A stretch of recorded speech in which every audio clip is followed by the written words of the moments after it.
Hi hello నమస్తే అండి. నేను మీ కృష్ణవేణి మాణిక్యాల. ఏంటిలా ముసుగు దొంగల రెడీ అయింది ఏంటి అనుకుంటున్నారా? మేము వాడపల్లి వెళ్తున్నామండి. తెల్లవారుజాము 3ంటికి ట్రైన్ ఎక్కాము.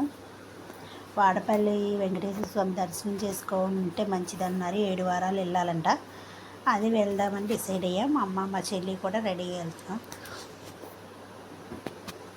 తెల్లవారుజామున వెళ్ళడం వల్ల పాప ట్రైన్లో కూడా అందరు నిద్ర కూలిపోతున్నారండి. మాకు ఎట్లాగట్లా సీట్లు దొరికేసాయి. సీట్లో సెటిల్ అయ్యాము. వెళ్ళేదంతా కోనసీమ కదా, చాలా బాగుంటుందంట. చూద్దాం. అక్కడ పూతరేకులు ఫేమస్ కదా, అవి కూడా కొనుక్కొని వద్దాము.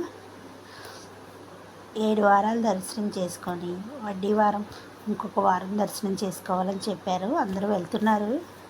చాగంటి గారు చెప్పారంట కదా టీవీలో. ఇంకా అందుకని అందరూ వెళ్తున్నారు. దానితో పాటు మేము కూడా వెళ్తున్నాం అంతే. ట్రైన్ దిగిన తర్వాత ఆటోలో ఒక గంట జర్నీ అండి. చూడండి, మొత్తం రోడ్లంతా మూసేసి ఉన్నాయి. చెట్లు బాగున్నాయి, కొబ్బరి తోటలు మొత్తం. ఈ కోనసీమ అంటేనే కొబ్బరి తోటలు కదా, అవే ఫేమస్ ఎక్కువ. అది మీకు అక్కడ ప్రదక్షిణలు చేయాలంటే 7 ప్రదక్షిణలకు చూడండి ఎంత జనం ఉన్నారో.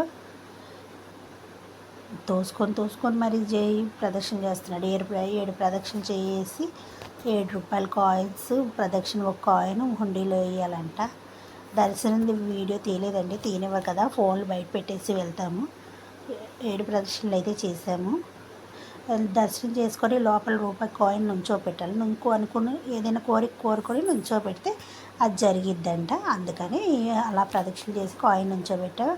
అబ్బా, బాగా ఆకలి మీద ఉన్నామండి. అన్నప్రసాదం దగ్గరికి వెళ్ళి అన్నదానం తీసుకున్నాము.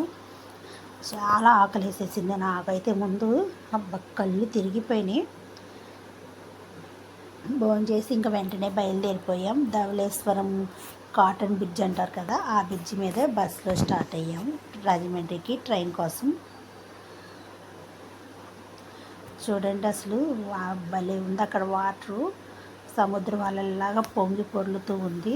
సూపర్ వ్యూ మాత్రం. అసలు చాలా బాగుంది. అసలు ఎంత బాగుంది చెప్పలేమండి. ఒకసారి చూస్తేనే కళ్ళతో చాలా అన్నట్టుంది.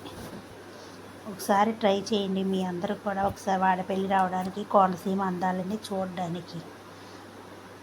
ఎందుకంటే చెప్పిన దానికంటే చూస్తేనే ఫీలింగ్ బాగుంటుంది.